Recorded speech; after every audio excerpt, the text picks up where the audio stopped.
who was following Deshaun Watson's every step. We'll hear from Deshaun Watson coming up on the show tonight. Plus, here we are at the Landmark Resort, and we are located just outside the banquet hall tonight. It's the South Carolina Football Coaches Association Hall of Fame induction ceremony. What a list of coaches that we have. Fine gentlemen going into the Hall of Fame, two of which coached at Latta, proving once again we are not the final stop for careers. We are a starting spot for careers in high school coaching. Back in a moment.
Okay, welcome back in Sports Talk, South Carolina Radio Network from Myrtle Beach. Good to have you with us here on the program. A reminder, the game is tomorrow. The 2015 Touchstone Energy Cooperative North-South All-Star Game 88 of South Carolina's finest players will be on display.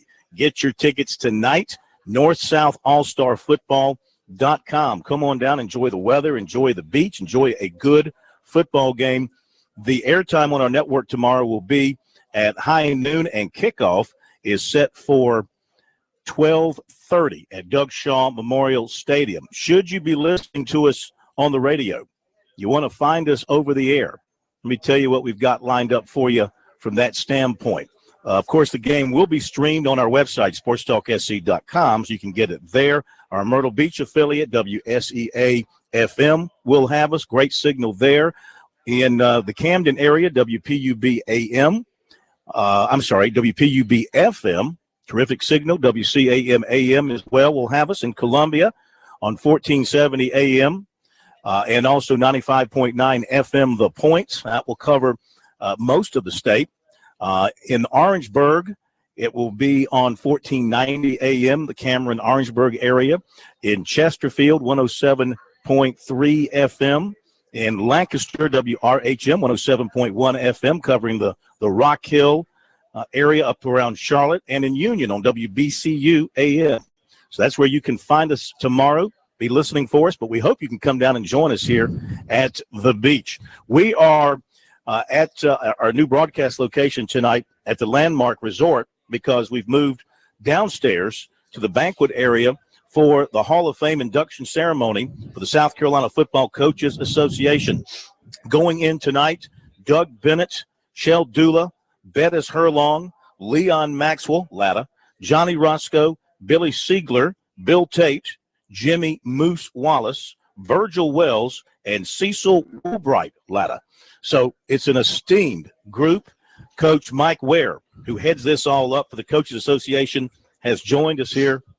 What a night. It is. It's great. Got a lot of good people here going in, and we're looking forward to it. Latta, the only school, I think, with two coaches going in tonight. Might be. I haven't checked that close for Latta. I'm looking. Well, okay, I take that back. Well, maybe I'm right. I don't see I'd have to check closely as well, but just off the top of my head. I mean, I think you're right. I don't see any other schools here twice recognized. Well, you got Johnny Roscoe and Billy Ziegler, who were both at Hartsville. Okay. No wonder so many Hartsville people here tonight. Yeah. How do these guys how do you pick them? How do you decide who goes in on an annual basis? We have our past presidents of the Football Coaches Association meet in the spring, and I give them a list of prospective people, and it's long. And they vote who they think's the best people to go in, and then our present board approves them. They pick how many. Basically, our board picks how many, according to what the break is and the numbers and all. So, how do you decide who goes on that list? What do you look at? What criteria are you using to decide? Looking for a group to start with. We took the South Carolina Athletic Coaches Association Hall of Fame. If you were in that and then you coach football, then you qualify. Now, if you want to send us a nomination or whatever, we can handle that. But basically, that's the list we started looking at, is those from the Coaches Association. And then you break down their careers. Look at wins, losses, championships. When they were around, etc. And see, sometimes we got young folks on the board, and we need some older people to help too. So. Is there a waiting period after you retire from coaching before you can be considered? No, you can go right in. Well, see, these people right here are some of these tonight. See. I say none of them. Johnny Roscoe's the only one that's actively but he's still coaching, but he's in that other state. Right. Yeah. Bill Tate is still coaching. He is. And that there's nothing that says it's just at the past president vote for you, then you're on the list. How many classes have gone in? This is a second class. This is a relatively new Hall of Fame. The first class is on page 26. Okay. This is a new thing. This is the second year we've done it. Okay. And last year we had. Oh, I see. Okay. Pinky Babb, Paul Chapman, John McKissick. Anybody argue against Coach McKissick going in? No. No. Bob Rankin, Keith Richardson. Man, still scares me. Yeah, good. Every time I stand next to him, my knees start to shake. What was he like coaching? Was he just really hard? Very intense. Yeah. Will he make it today with today's kids? Yeah, because they would adjust to him. I mean, we had people last night calling the show. One guy called up to complain about Dabo Swinney chewing out his punter in the ACC championship game for trying to, on his own, fake a punt and run 16 yards for a first down. Yeah. And Dabo chewed him out like 2 or 3 times, which I think is well within the rights of a coach. Well, Keith Richardson would have made sure that didn't happen to start with. He was that thorough. But even if a guy takes off on his own? Yeah. Okay. He'll take care of that. Tommy Smith Sr., Doug Shaw went in, Joe Turbyville, and Willie Varner. Boy, we have had some great high school coaches, haven't we? Yes, we have. Including yourself. Well, when's Mike Ware going in? It's going to be a long time. You can't nominate yourself? I'll nominate you. I count the ballots.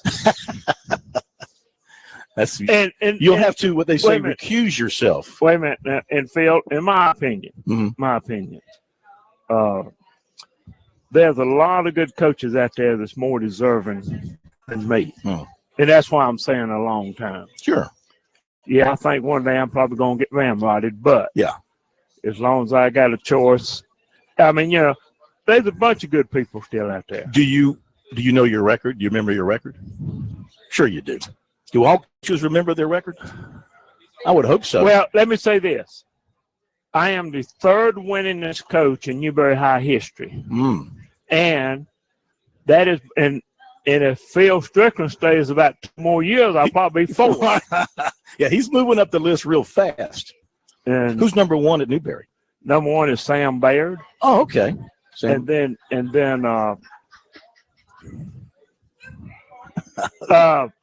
you drawing a blank. This happens to you. Who was the AD that left? The AD that left Newberry? Not Kirkland. Harry Hedgepath. Harry Hedgepath. How many state championships did you win? Me? Yeah. I hate to say this because there's another fellow over there that I followed Newberry that I have a lot of appreciation for. Yeah. Newberry High School has never won a state football championship. Never. Came close 2 years in a row. And Coach Baird played in it 4 or 5 years ago. Ran into something called Dillon the last 2 years. And Dillon was good. Where's Jackie Hayes going in? Well, depending upon who votes for him. The thing is, I mean, he's deserving. If you make a lot of coaches mad, though, is Bobby Bentley ever going to go in? Bobby Bentley, number 1, is not see, the Coaches Association says you have to have 20 years of high school coaching. Okay. And see, Bentley don't meet that qualification. Now, if he wishes to send us some information, we'll put him on our waiting list. And the people will consider him. He's won a lot of championships. Oh, he has. Yeah. Well, you guys are going to have a great night tonight. Enjoy yourselves. We're going to talk to a couple of the coaches as we can grab them going in. I see Moose Wallace over there. He's never seen a mic he didn't like. So we'll grab him and anybody else that we can find. And we thank you for including us, as always. You need to meet Jim Kimmel. I know Coach Kimmel. He's a ladder guy, too. He's a ladder guy, too. That's Absolutely. what I want to tell you. That's what I want to tell you. I know my ladder coaches. Well, he's also Newberry High. We've made the state semifinals this year, don't forget. I know. Yeah, we came close. Good seeing you, Coach. Good seeing you. Enjoy the night. Coach Mike Ware from the Coaches Association. Back in a moment.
back. Sports Talk presented by Future Scholar, South Carolina's 529 college savings plan. Future Scholar, the smart and easy way to save for a loved one's future college costs. The holidays, a perfect time to invest. Visit futurescholar.com for more info. Future Scholar, administered by the Office of State Treasurer Curtis Loftus. A pleasure to welcome in a Hall of Famer going into the Hall of Fame tonight, Jimmy Moose Wallace from Louisville and Northwestern. How are you? Better than I deserve, sir. Congratulations. Thank you. Thank you. It's a blessing and an honor to be here. And, it's a great night. And there's just a million people you want to say thank you to. And we're going to do that before it's over. Now, they want to limit how long you stand up there and speak. Okay, I slipped Coach Ware a couple of hundred. Did you really? We could go a little bit longer. Yeah. It's football, man. Football. Well, I know you want to remember everybody, but what do you remember most about your coaching career? Well, I think when you go back and you start, you have to remember the impressions that your high school football coach made on your life. And Coach Tommy Oates is one of the greatest guys ever. And Coach Jimmy Mack Wallace and Coach Paul Love, those guys. Football's football. It's the greatest game ever, and it's a team game. You play one game a week. You practice from 4 to 6. You go home with your family. It's a phenomenal game, and there are a lot of things that we need to do to make our game better and safer, and I think we're headed in that direction. Well, you're working in that direction. But I like to say that. Yes, we are, but I'd like to say this. Winning 2-0 is pretty good. When you say, what do you remember the most? I can tell you a story. Hey, we were scrimmaging down in Lancaster. And, Johnny, when they changed the rules from 2 teams in 3 hours to if you have multiple teams, 4 hours. And Coach Roscoe called me. He said, Coach, come on down here. We got 4 teams. We're going to go 4 hours. So we got down there, took our team down to Lancaster. Berkeley was there. Al Usher from Paisley was there. Al Usher brought a big old pickup truck full of watermelon. And our boys said, Coach, if they're going to feed us, we come down here every year. But this is the story. For the scrimmage, Johnny Roscoe's beautiful wife, Jane, walked over and, Coach Wallace, I baked you some chocolate chip cookies. I said, Coach Roscoe, did you get any cookies? Get away. Anyway, a lot of great memories. It's a nice, tight fraternity among high school coaches and their families. No doubt about that. And when you're blessed to coach Wesley McFadden, Jeff Burris, Ben Watson, Jonathan Joseph, Justin Worley, and the Gerald Dixon, and the list goes on. We were blessed. We actually had some players. Yeah, we did. We were blessed. The crowd across town had them too.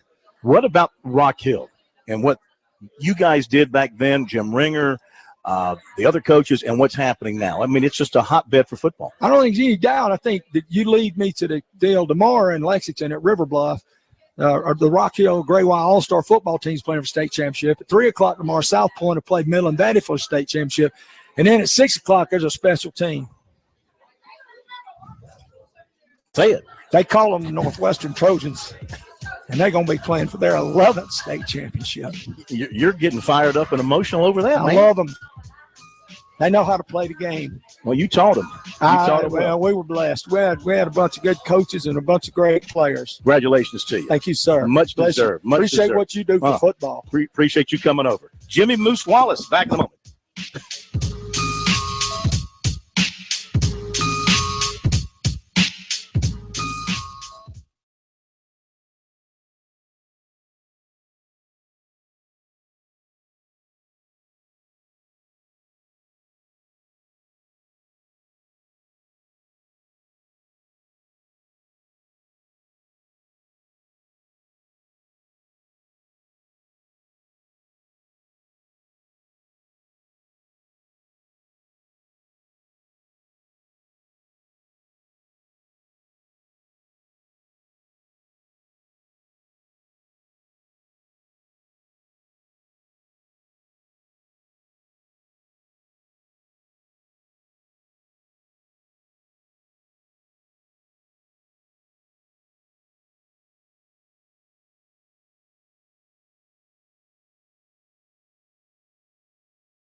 Okay, we're back. Sports Talk, South Carolina Radio Network. We are in Myrtle Beach. We're here for the High School Football Coaches Association Hall of Fame banquets as they are inducting a brand new class of Hall of Famers, the second class to go in. We've given you the names. You heard from Moose Wallace. Did you hear Moose starting to choke up, Pro? And he was just talking about Northwestern playing tomorrow in a state championship game. He's a very emotional guy. I told him he wouldn't make it 3 minutes into his acceptance speech tonight before he chokes up. He begged to differ, but it's getting kind of hard for him to talk about Northwestern. It tells you how much he loved that program and loved coaching up there, and he's still actively involved. And his big passion now is working to make football safer. He's really on that kick, and he's involved with this organization that's working to make football safer and make the rules so that the players understand how to tackle and keep their head up, put the face mask on the chest, don't drop your head, things of that nature. It's going to take a long time to get to that point. They need to do that, obviously. We've had too many deaths from high school football alone this year across the country. I'm sure some of them might have been related to physical condition, but some have had to be related to what happened on the field and some other serious injuries. It's like I read a comment from the wife of an NFL player the other day, and she said watching her husband play, I think it was Des Bryant's wife, watching him play is like watching every snap's like watching a car wreck. And, you just hope that he gets up after he catches a pass and takes a hard hit. And I'm sure that's how family members feel all across the country when they watch their loved ones play football, regardless of the level. But it's such a great sport. They should never stop trying to make it safer and refine the rules and the equipment. I was talking to a representative from Riddell Helmets out at the North-South practice this week, and he was telling me about the new helmets they have coming out, and they're going to be safer. They continue to make progress there, but they can never stop because these athletes aren't stopping. They're getting bigger, stronger every year, and the collisions are more forceful than ever. I still have not had anybody tell me why Larry Sonka, who suffered from a lot of concussions, and Miami just made a concerted effort to get him a safer helmet. So they made his helmet, and we're talking about early 70s, with water bag pockets in it. They filled they had bags inside the helmet which they filled with water.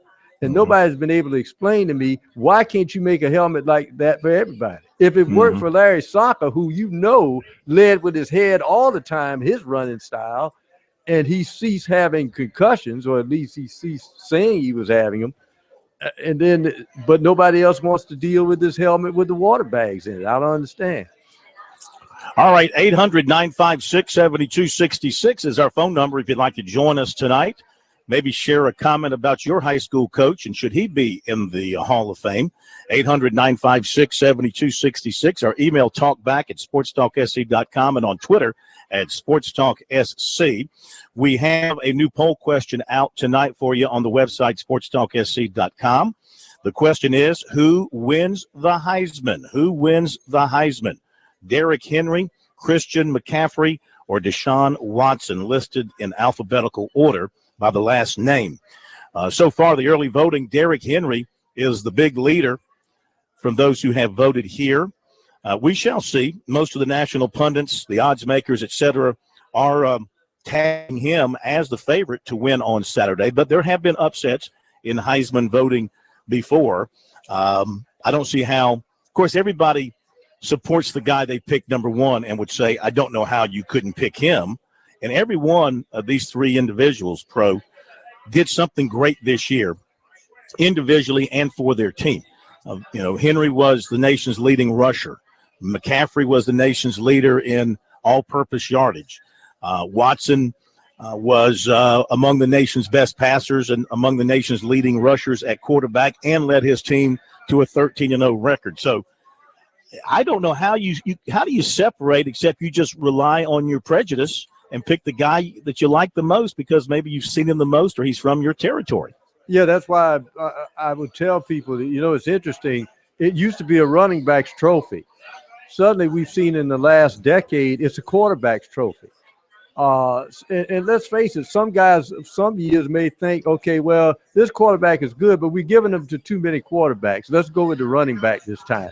It'll be interesting to see how it is, but I think this is going to be probably a very close vote, in my opinion, because I don't think any of the three really dominates the voting outside their own region.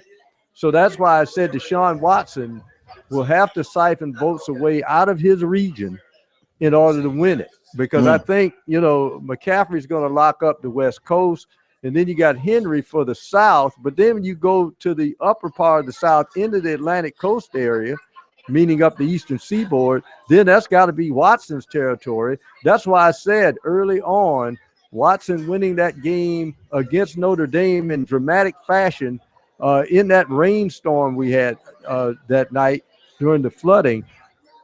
How warm is that still on the mind of those people in the Midwest who really don't have a candidate in the race this year? So if he wins it, he's got to get those Midwestern votes. Yeah. Our previous poll question was, how do you feel about the Muschamp hire at USC? This is the question we just removed, and had a lot of response to this, over 700 votes, and 42.3% of the votes said they absolutely love it. 33.9% said they can live with it. So roughly 75% of the voters are okay with Muschamp. 23.7% said they absolutely hate it. So 75% said in some form or fashion, okay, I'm good with it. Some really love it, some not as strong about it, but they're okay with it. Well, it's interesting. I guess if we would have taken a snapshot of the first couple of days of when we heard that Muschamp was going to be the coach versus those who went on the website and voted after he's had this flurry of recruiting activity, who I bet you those votes went into the affirmative at that point. So those who waited to see what he did in the first 2 or 3 days of recruiting probably voted in the affirmative. I haven't read the story. I just saw a tweet about it. But a writer in Florida apparently wrote some very negative stuff about Muschamp and was, basically saying he's the luckiest coach alive because he got the big payout from Florida and left them, he said, in bad shape, goes to Auburn, doesn't do a real good job at their defense, ranked 90th in the country, gets a nice contract there. And now he's rebounded at South Carolina, gets another chance to restart his head coaching career, and is getting a great contract there. So he was calling him the luckiest coach alive based on the amount of money he's earned thus far versus the production as a head coach. That's interesting. Obviously, he would say the same thing about Bill Belichick and a certain coach up in Seattle who has a Super Bowl ring, because they kept getting jobs because maybe they were talented but weren't in the right positions for them. So it'd be interesting to see. I see no reason why he will fail at South Carolina, but it's still real early. We'll have to see how he handles things and what kind of in-game adjustments he makes. How smart is he during games? I mean, we know he's going to recruit hard and get after players, but just how smart is he, and how smart is Kurt Roper, the two of them working together, Bobby Bentley in the mix as well on the offensive side. How smart are they? I know the defense is going to be better. There's no question. Yeah. If he, with his influence and with Ellis Johnson, if he hires Chris Rumpf, or if he hires Brad Lowing, or if he hires both to come back, can you imagine South Carolina's defensive staff? Oh, and with Travaris Robinson on the back end already there, and then you got Ellis Johnson coaching the linebackers. Imagine if you were able to get a Brad Lowing to come back to coach the interior defensive line, and you get Chris Rumpf to come in and coach the defensive ends. I mean, how sweet would that be as a defensive staff? The defense has to be more aggressive. The reason why Clemson's defense is good, they're aggressive. Why? Because they have number 4 on the other side. If you got a good offense, your defense can take more chances.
I'm here.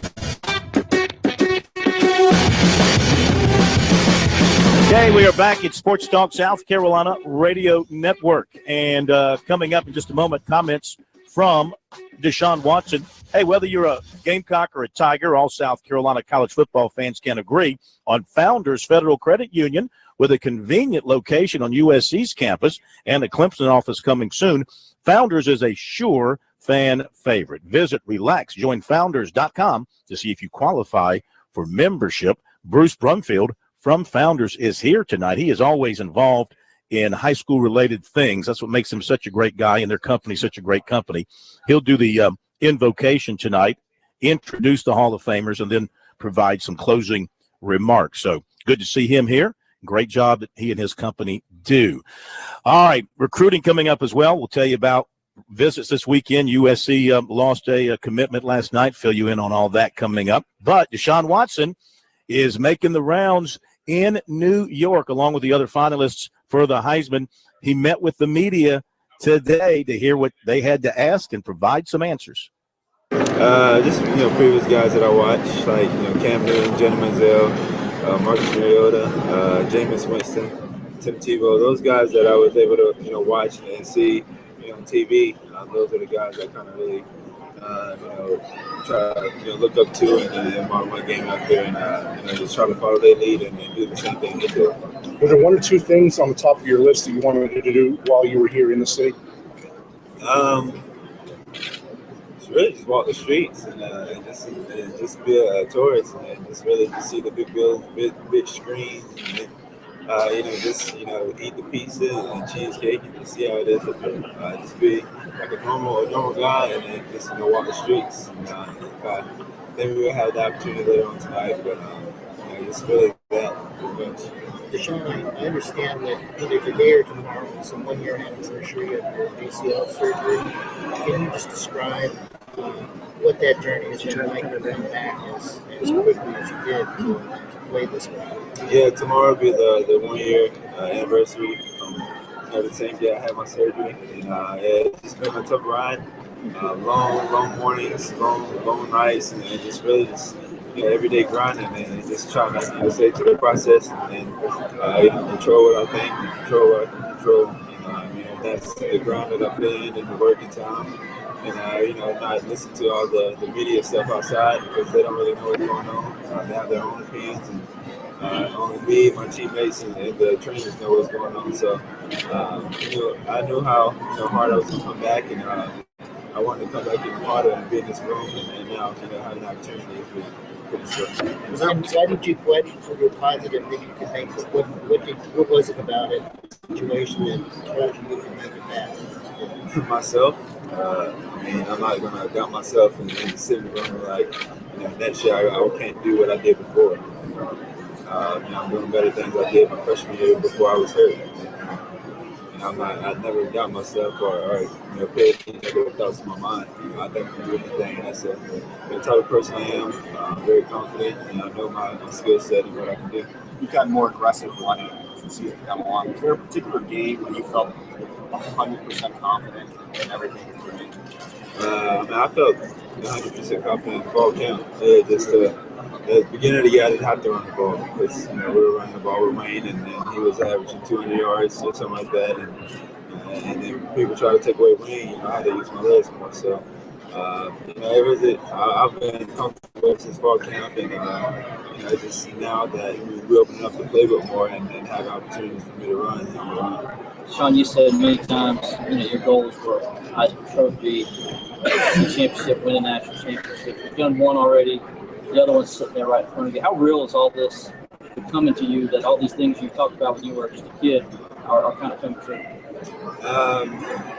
It's been crazy, especially this week, just with all the games that's going on and traveling and just having this opportunity. And the one thing I can do is control what I can control. And, the ACC championship, I can control that, and I got that. But for the Heisman, I really can't control that. That's for the voters and then the people that choose that a winner.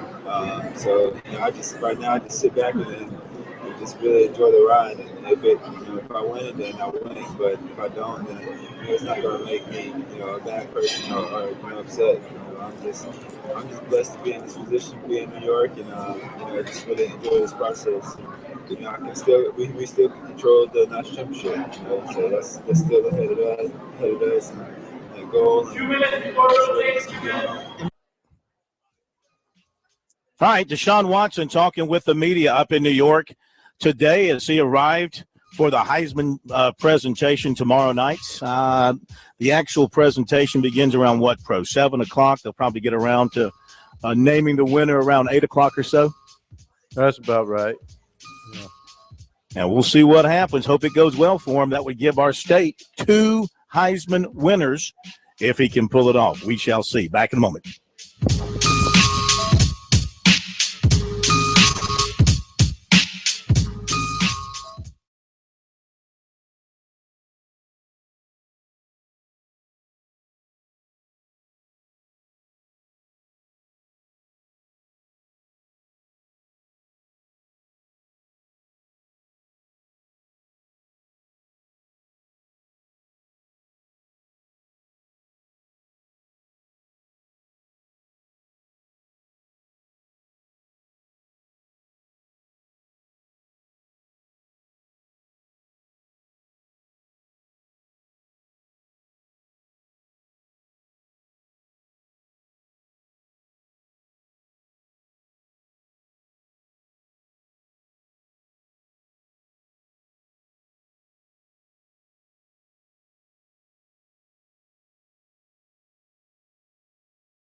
All right, time to give you the recruiting reports for tonight here on Sports Talk as we see some of the dignitaries going into the hall. Coach Bill Tate from Timmonsville and a Shrine Bowl winning coach as well for the state of South Carolina. What a great job he did in his career. All right, recruiting weekend of visits coming up this weekend at USC.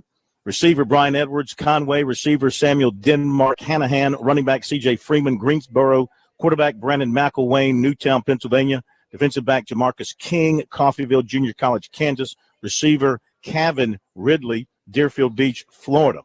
Edwards, a former Gamecock commitment. He's also looking at Clemson, decision early next week.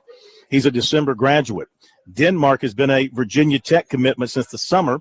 Previous USC staff passed him over. Muschamp did not. He's maintained his commitment to the Hokies through the coaching change there and met with their new coach, Justin Fuente, earlier this week. He goes to the Shrine Bowl next week, December graduate. Freeman is a USC commitment, met with Muschamp, 2 assistants Thursday night. He's held to his commitment. However, Wisconsin and Louisville in particular have made strong pushes for him. He's also been considering Georgia Southern. Final decision for him on Tuesday night. McElwain met with Muschamp Wednesday night.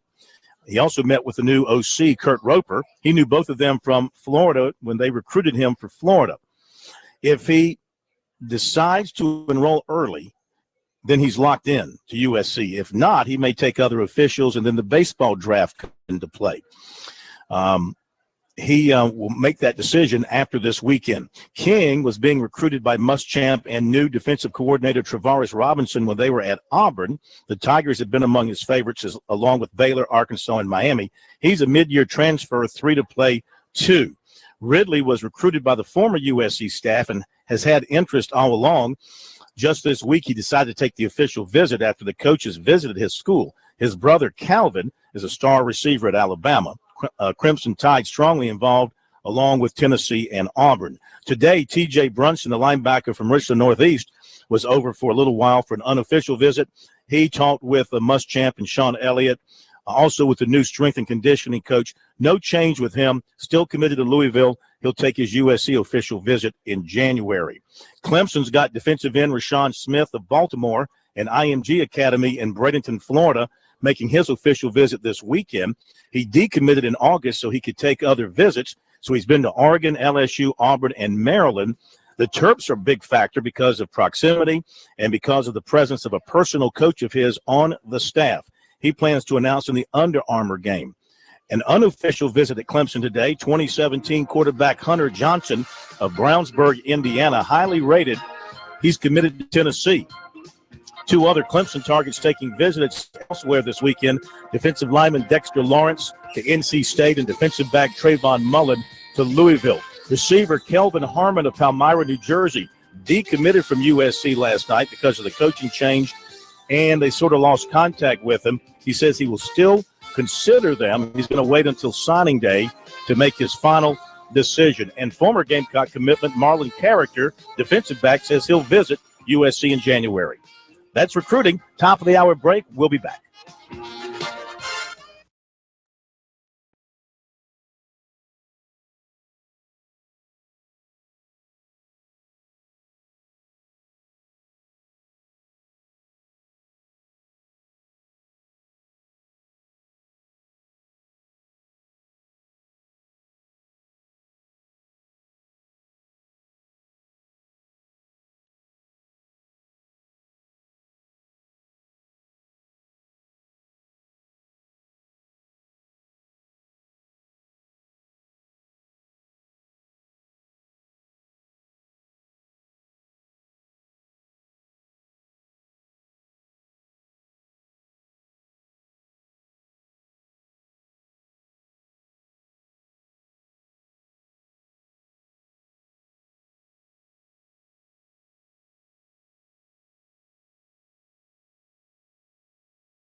Live from Columbia, this is Sports Talk on the South Carolina Radio Network. Be a part of tonight's show.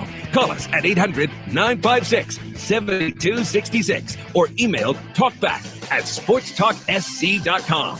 Now, here are your hosts for Sports Talk, Phil Kornbluth, Kevin McCrory, and Tom Hayes.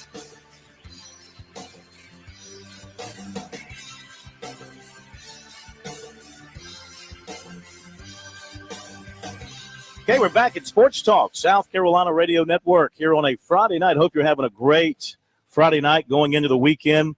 We certainly are looking forward to the football game tomorrow here in Myrtle Beach. Going to be a dandy, I hope.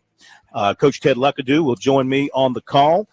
Coach Scott Early will be on the sideline. The two of them will add their expert commentary to what we have to say. We always have a good time. It's my one chance to do play-by-play annually.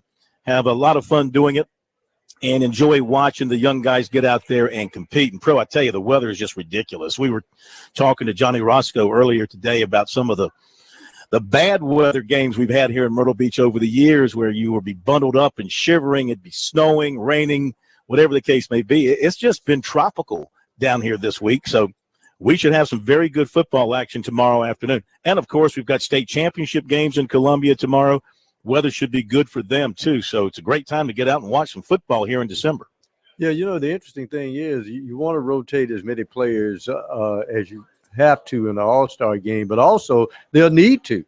I think some of these guys had gotten used to the last couple of Friday nights, a little bit of nip in the air. Maybe they have to readjust to the heat they'll feel tomorrow. And I would tell those young guys, you better take those fluids in. That'd be something to be cramping up here on December. Let's see, tomorrow's December the 12th, and the heat's getting to them. I mean, it's like Florida. It's like being down in Miami. It's crazy. But the kids have enjoyed it. They've had a wonderful week, besides being able to work on their skills. And I tell you, these coaches, they take it seriously. They work with these guys. They push them. They know it's not their guys. It's not like they're playing for a region championship or anything like that. But these all are all-stars, and these coaches, for them, it's an opportunity to work with a group of athletes collectively that they don't get that chance. Coach Ken Schofield, the coach of the North team, he coaches at Great Falls, where he was telling me he doesn't know if he'll have a team next year because, the student body's about 180 kids. How many of those are boys and how many of those are going to play football? It's tough for those small school coaches to even put a team together. So when he gets a chance to work with a group of athletes like this, it's a highlight of his coaching career. Well, also, it's one of those things when you're a teacher, a mentor of anything, and you see somebody tremendously talented, you really want to coach them because you see how good they can be. And maybe down the road, if you see them playing at the next level and even in the NFL, you see maybe a little something you told them may have helped them out. Absolutely. And I watched them during the week, and they did work them hard, but then they had fun. They went bowling the other night. They've been to various restaurants around Myrtle Beach. They went out with the kids shopping yesterday. Today, this afternoon, they got a chance to relax a little bit. There was a practice this morning, nothing in the afternoon. They get a chance to get off their feet and relax a little bit, so they'll be ready to go tomorrow at 12:30. Hit a break. David Shelton coming up next from Jacksonville State.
Back we are, Sports Talk South Carolina Radio Network. David Shelton to join us to talk a little high school football and Charleston Southern football. Let's give you our Farm Bureau high school football reports.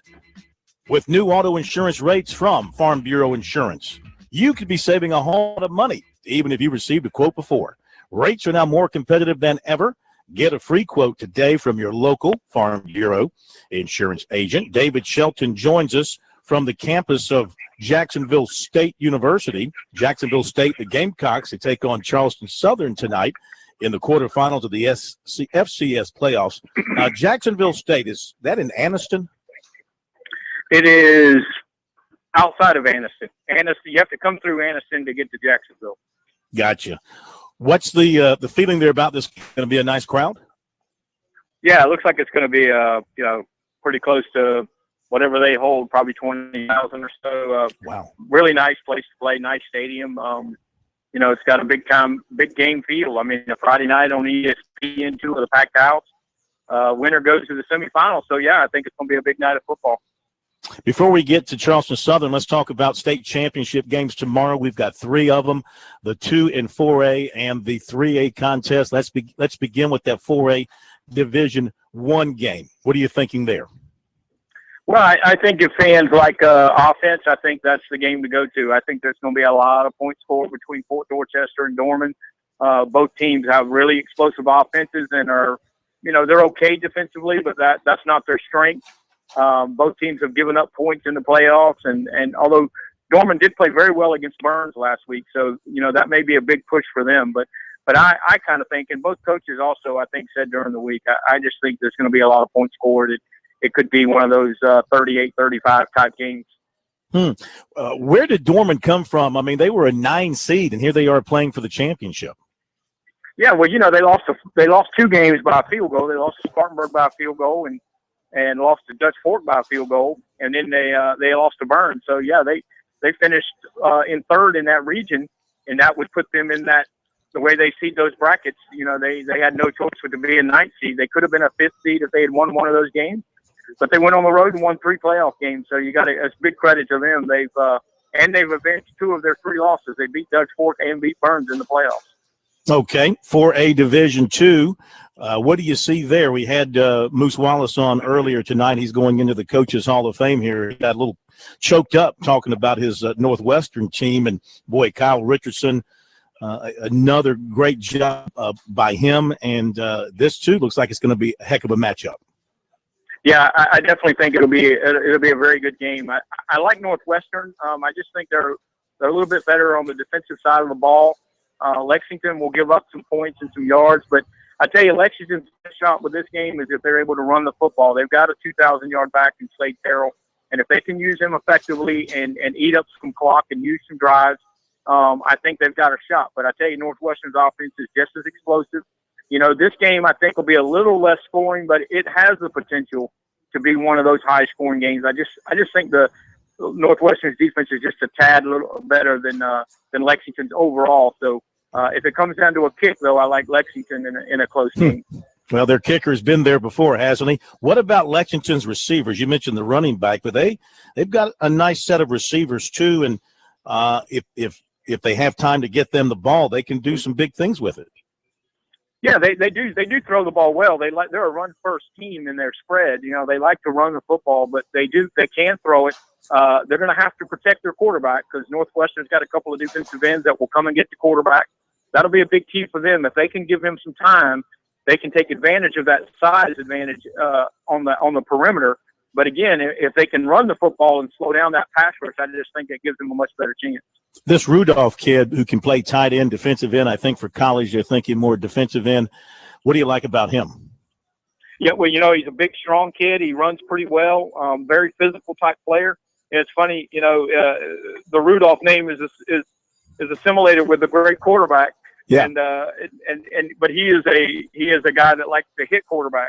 I think he had 14 sacks during the season, and he's going to be a good prospect over the next year.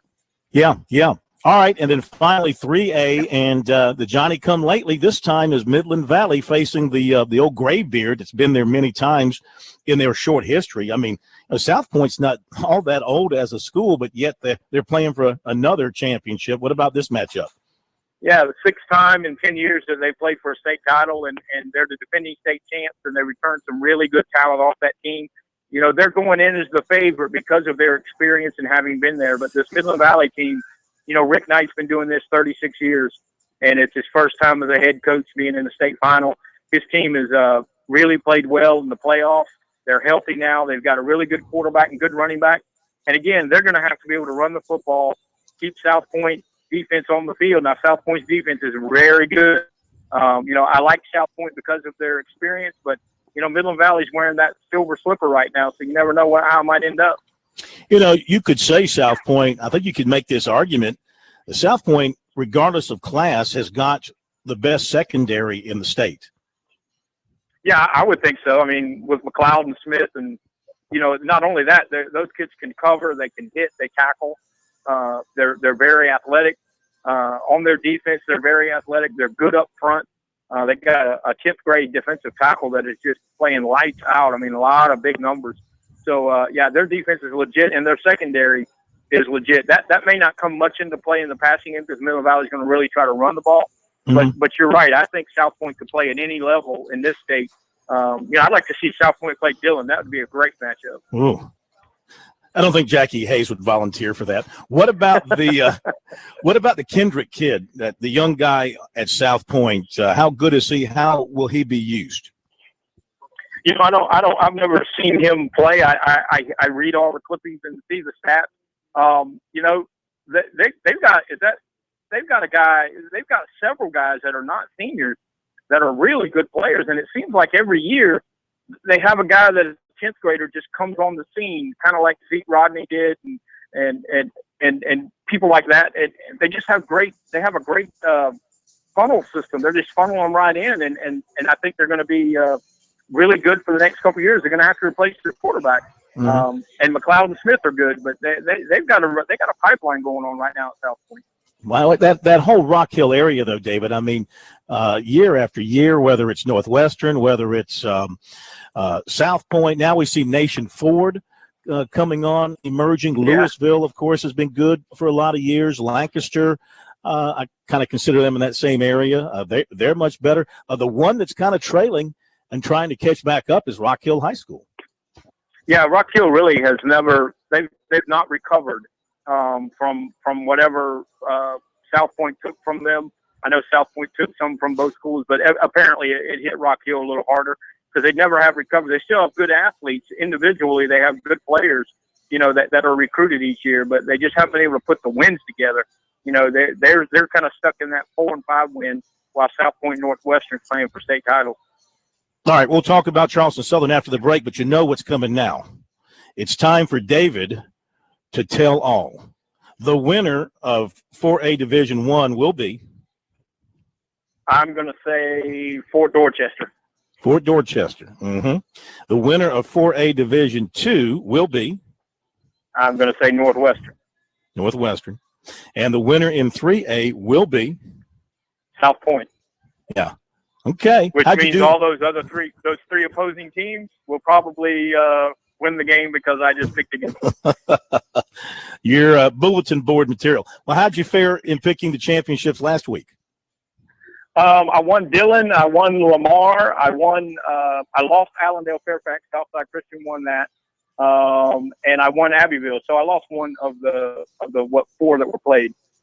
Really thought Newberry was going to give Dillon a much better game because it was the second go-around for him. I thought they might be better prepared for what was coming at them. You know, I did too, and I really thought it was going to be a closer game, but that just kind of tells you how good Dillon is. I mean, they just don't let up. They're just good. I mean, There's nothing they can do. Newberry was really good, just not good enough. Well, Avery McCall tells me they've got a JV quarterback coming up who'll be good. I asked him, better than Avery McCall? He just smiled and shook his head. We'll hit a break and talk about the Buccaneers in a moment.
Okay, visiting with David Shelton, High School Sports Report, and the Charleston Post and Courier, doing double duty this weekend. High school championships tomorrow, and tonight Charleston Southern and Jacksonville State. So I tell you what, the Buccaneers, they have just one game after another surprise, except for the Alabama game, and I'm surprised they even scored there.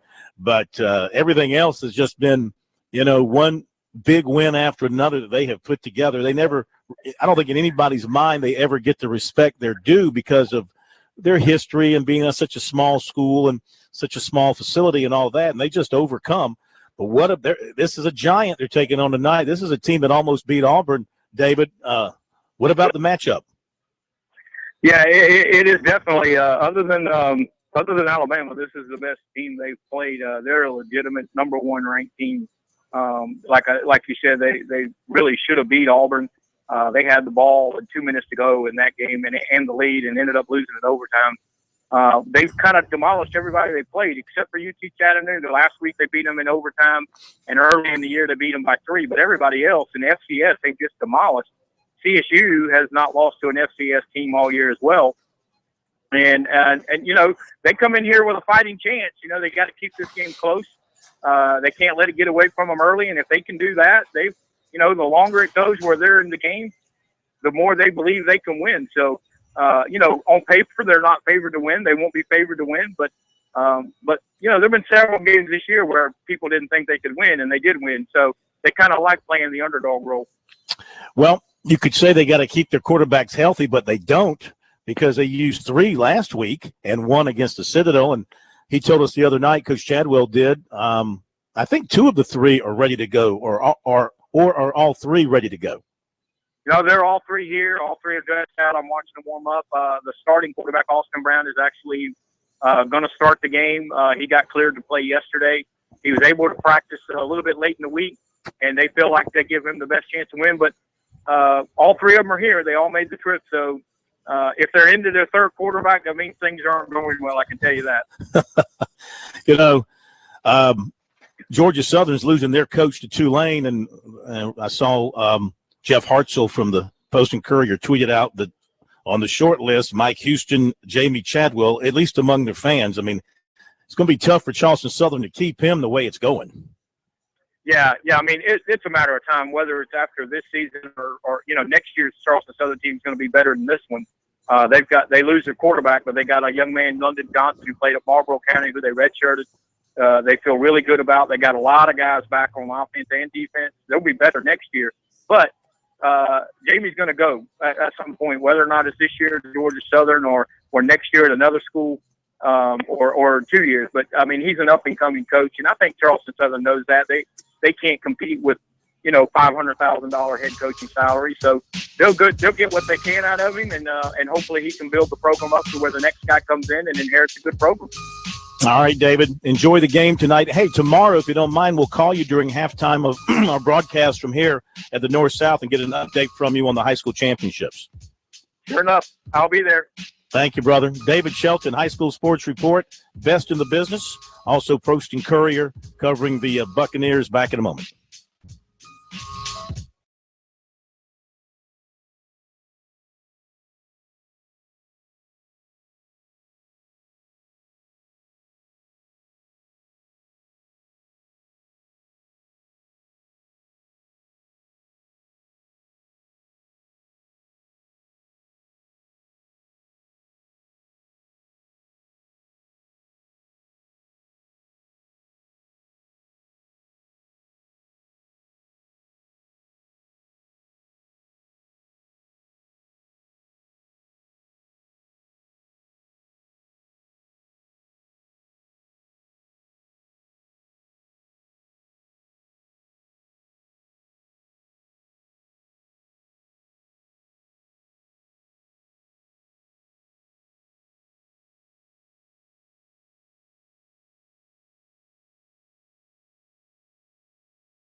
to give you one more chance to win a couple of tickets to tomorrow's game, the North-South All-Star Game, Touchstone Energy Cooperatives Bowl. 88 outstanding high school football players in the state ready to get it on tomorrow at 12:30. Get your tickets now at northsouthallstarfootball.com. And a chance now to win 2 tickets, and we'll leave your name at the will call window at Doug Shaw Memorial Stadium if you know the correct answer. And the number 800-956-7266. First one in with the correct answer, talking to Eric or talking to Steak Man, will get the tickets. The question is this. Which former Clemson quarterback and ACC head coach was an MVP in 1972? Former Clemson quarterback, and he also went on to become an ACC head coach. He was a game MVP in 1972. If you know the answer, 800-956-7266 is the number. Will Deshaun Watson become the answer to a trivia question? Name Clemson's first Heisman Trophy winner. We'll find out tomorrow night. Our good buddy David Hood of TigerNet is up in the Big Apple. Talk about country going to the city. How you doing? Yeah, I'm standing out here. Yeah, I'm standing out here on the corner of 3rd Avenue and 12th Street, and you can hear the sirens. It's crazy. Have you pulled a muscle in your neck looking up at all the buildings? I haven't. You know, it's just been all work since we've been here. We finally are heading out to grab a bite to eat at my favorite Chinese restaurant here in the city. So, no golfing today. Well, now, let's go back to yesterday. Take us through this whirlwind of activity that you and your cohort, Nikki, have been following through Atlanta, now to New York. Let's talk about the awards ceremony last night in Atlanta first for both Deshaun and Dabo. Yeah, so we get there last night, and the funny thing was that ESPN came in and they handed out the sheets with who was going to win what award, and kind of took all the surprise out of it for us. We knew that Deshaun had a good chance of the Davy O'Brien and maybe up for the Maxwell, but we knew right away, and it was kind of funny. Deshaun came in and said he hoped he would win the Maxwell a little bit later, and we all kind of knew, well, that's not going to happen. But Dabo and Bob spent some time together talking. But it's really funny. We got in there last night. We had the press conference, and it was all about Mark D'Antonio and Nick Saban and their relationship, and not really a lot of talk about the Orange Bowl between Clemson and Oklahoma, as you can imagine. Yeah. Obviously, Saban's going to dominate, especially when you arrive by chopper on the top of a high-rise in Midtown Atlanta. That's going to generate some news right there. Yeah, and he arrives in his crimson-tied suit and kind of walks through like, he doesn't really need to speak to anybody. In fact, I tweeted out that it's kind of interesting that there was one coach with personality in the room, and then the others were Bob Stoops and Mark D'Antonio and Nick Saban. Well, did Dabo charm them with his speech last night? You know what? I think he did what he can do. You know, he was just typical Dabo. It's the way he's been since August. That's when we knew that this team, pretty much had a chance to be good, because he was looser than I've ever seen him, and it continued into last night. And I asked him about the redneck comment. We're like the rednecks that have moved into the nice neighborhood. And he seems to be embracing that theory that, hey, we're the guys. Nobody expects us to be here. Everybody's looking at us kind of strange, but we think we belong. Yeah, let's see. That's rednecks. That'd be RITNN. That'll be the next T-shirt. Rednecks in the nice neighborhood. RITNN. To go along with bring your own guts, or whatever he said. All right, so now you jet up to New York, and what happened today with everybody? It was really just about a 30-minute session with the 3 finalists. We got to spend time with Derrick Henry, Christian McCaffrey, and Deshaun Watson. There were a lot of photo ops with the trophy. They went out on the balcony and did some photo ops, but it was really just a time to sit down and kind of spend 10 or 15 minutes with each of the finalists and kind of get a feel for how they tick. And I came away and I was kind of shaking my head. I said, that's 3 what seems to be really great kids right there. Christian McCaffrey looks like he's 12 years old, but very mature. I think Deshaun had probably his best interview session that we've had all year. he was really relaxed. And then I came away really impressed with Derrick Henry too. Yeah. Yeah. How do you choose between the three of them? I mean, I'm a voter, and I put my vote in. And, of course, I admitted from the beginning that I was partial, and I think a lot of voters are partial based on who they see the most and where they happen to live. And I happen to think, too, when you're the best player on the best team in the country at this point, how can you not vote for him? But, I mean, each of the three was outstanding in some category statistically, and so from that standpoint, it's hard to choose which one's the best. It is hard to choose, and of course I would say I'm biased. I would probably choose Deshaun Watson just because I think if you take Derrick Henry off of Alabama, Alabama's still a really good football team, and I think Christian McCaffrey's done a lot for Stanford. Not sure what their record would be, but I think Clemson, could they be a 3-loss team without Deshaun Watson? Could they be a 4-loss team? I don't think that you're going too far out on a limb to say that just because of how good he's been in big games. Yeah, I would agree with you. I think of the three, you take Watson. Of course, he's the quarterback, and everything goes through him. And we do know in today's football, like it or not, the quarterback makes it go. And even though, you look at Alabama, and they've got, a good quarterback, maybe not a great quarterback, but they're so good in so many other ways. And Henry has had a fantastic year. I'm not taking anything away from him, but, his backup is pretty good too. And you put him in there and let him carry the ball 30, 35 times, you might get similar production.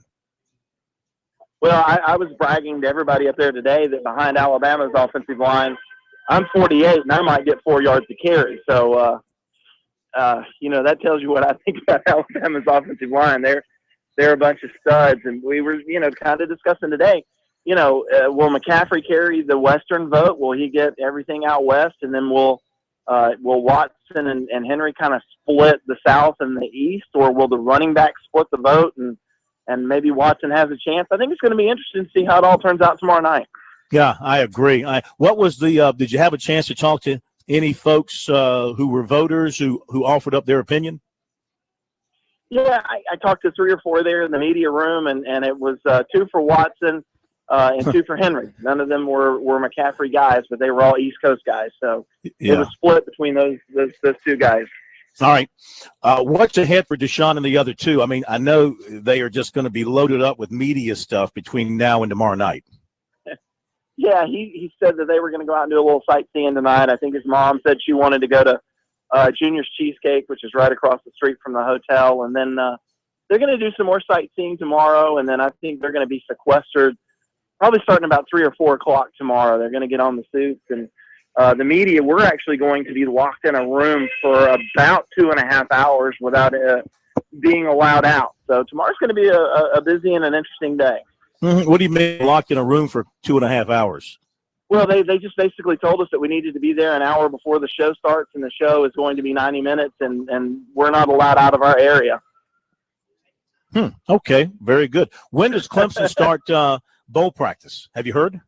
I think they're probably going to start at some point next week. Next week's going to be a busy week. I mean, you're on the recruiting front. You know that we're getting ready to head into the dead period, so there's going to be a commitment early next week. Clemson may have something going on there, but Shrine Bowl starts, and I think bowl practice starts. So time to get it going again. Yeah. Well, listen, we appreciate you joining us tonight. Enjoy your time in New York. Enjoy the award ceremony. It's so different from when I was there in 1980 with George Rogers. My goodness, it was just me and a handful of reporters, some national guys, mostly New York guys, and we just had a little news conference after George was announced the winner, and then got back on the plane and flew back to Columbia. So much a bigger deal now that ESPN controls everything. Enjoy yourself, and we'll talk to you next week. All right, buddy. Thank you. Thank you very much. All right, David Hood from TigerNet. You Clemson fans, you know TigerNet well. If you haven't checked it out, free site. It's the largest site for Clemson fans in terms of their community on the internet. So he does a great job covering the Tigers for them. We're back in a moment.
Okay, we're back at Sports Talk, South Carolina Radio Network, 800-956-7266.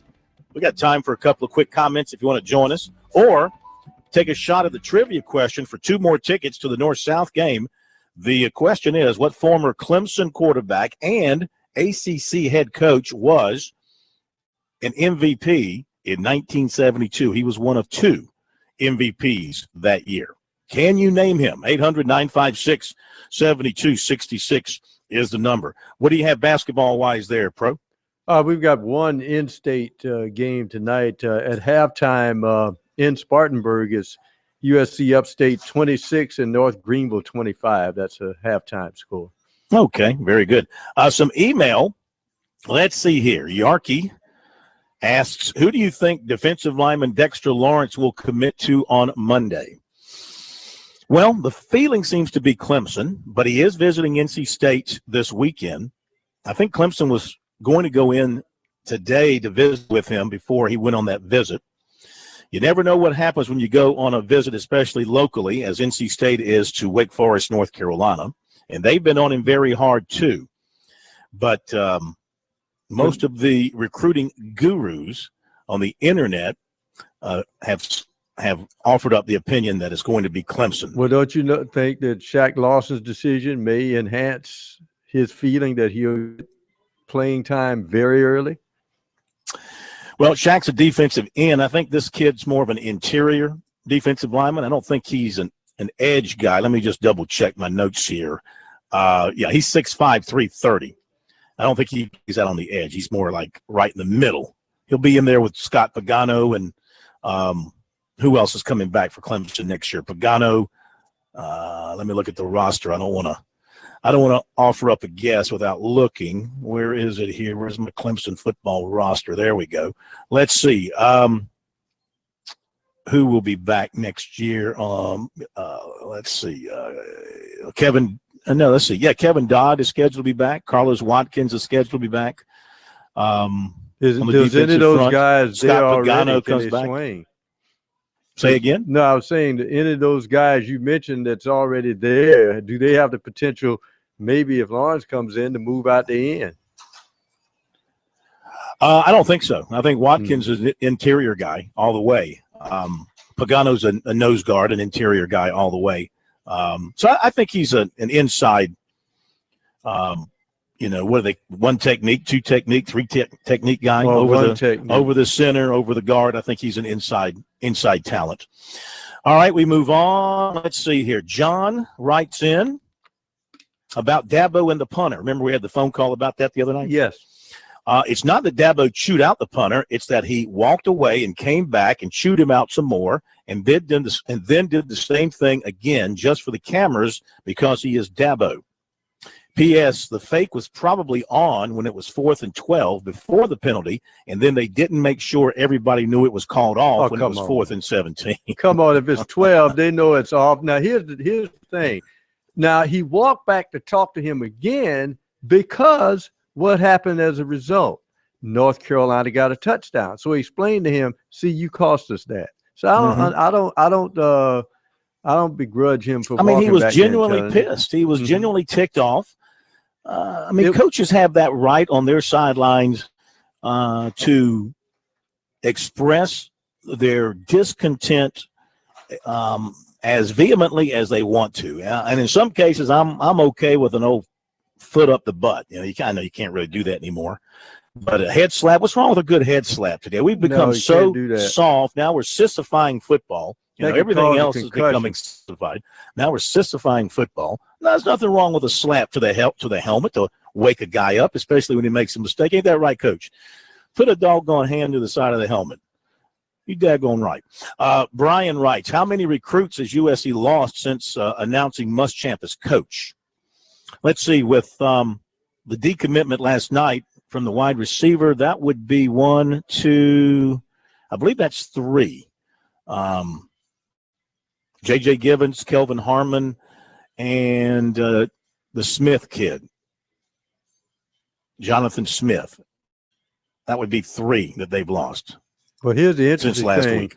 Here's the interesting thing. With all the shuffling going on in college football and all these recruits all over the place, would people complain if, for instance, that they lose a couple of commitments, but in the process gain commitments that may be an upgrade? Yeah, absolutely. I think they would take that. State Man, have we had a winner to the trivia question yet? We still haven't gotten the correct. Am I going to have to give a better? All right, I'll give you a clue. He grew up in Orangeburg. He played quarterback at Clemson. He was once an offensive coordinator at Clemson and quarterbacks coach. He was a head coach in the ACC. He also was an offensive coordinator for many years at Virginia Tech. His first name is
We have a winner.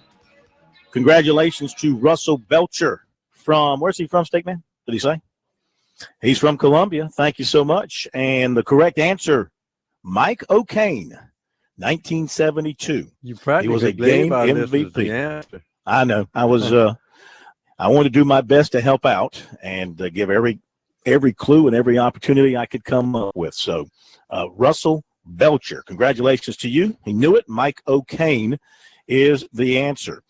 Okay, don't forget tomorrow, folks, our airtime on the network for those stations that are with us, including our Columbia station and our stations up in the Rock Hill, Lancaster area, over in Camden. Here in Myrtle Beach, if you're coming in, we'll have the game on our affiliate in Myrtle Beach as well. Be sure to check us out. Noon will be our airtime, and kickoff will be 12:30. We are looking for a fantastic, fantastic day of football here in Myrtle Beach. Well, got to take a moment here to say goodbye to Graham Pope, also known as the Steak Man. He has been our producer for how many years, Steak Man? The better part of about 5 now. Pushing 6 almost. That's about the shelf life of a producer on Sports Talk. Yeah, give or take. That sounds about right, yep. Yeah. The Steak Man is leaving us after all these years. He has done an absolutely fantastic job. Can't tell you how much we appreciate it. Wish we could have done more for you. but we did all we could to help you get to where you are today in your life.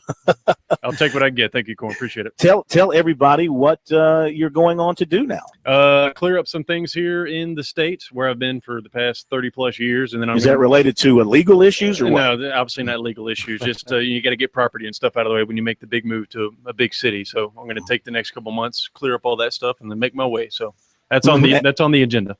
And where are you headed? What big city? Not sure as of yet. Just a big market somewhere. I just don't know exactly where that's going to be yet. But the dream is Chicago. So hopefully in the next couple of years, Chi-Town will be where I am. You and Jason Hayward, huh? Yes, absolutely. I'm pumped about that. Thanks. I'm not sure which will make a bigger impact on the city of Chicago, Jason Hayward arriving or you arriving. Let's go with Jason Hayward in the interim. Yes. Yeah. And also, you're going back to school some? Yeah. I'm going to finish up a couple things in the school land while I'm here, getting all my stuff in order for the next couple months, knock it out, and then make more. That's the plan. Well, I want to say for myself and for KMAC and for Pro how much we appreciate all your hard work, and you were indeed a tremendous asset to our program. We were the best. Thank you very much, Corn. I appreciate it. Right back at you guys. And replacing him is replacing him at least on an interim basis is one of our former producers who just couldn't stay away. We welcome back Eric Guimaraes behind the board here at Sports Talk for at least the next little while. So we look forward to yelling at him beginning on Monday night. Final thoughts, Pro? I'm just waiting to see an interesting game, how Charleston Southern handles a big road task they have tonight in Alabama. Yeah. Go Bucks. Hope it goes well. Thanks again for being with us, everybody. Have a great weekend, and we'll see you Monday night here on Sports Talk.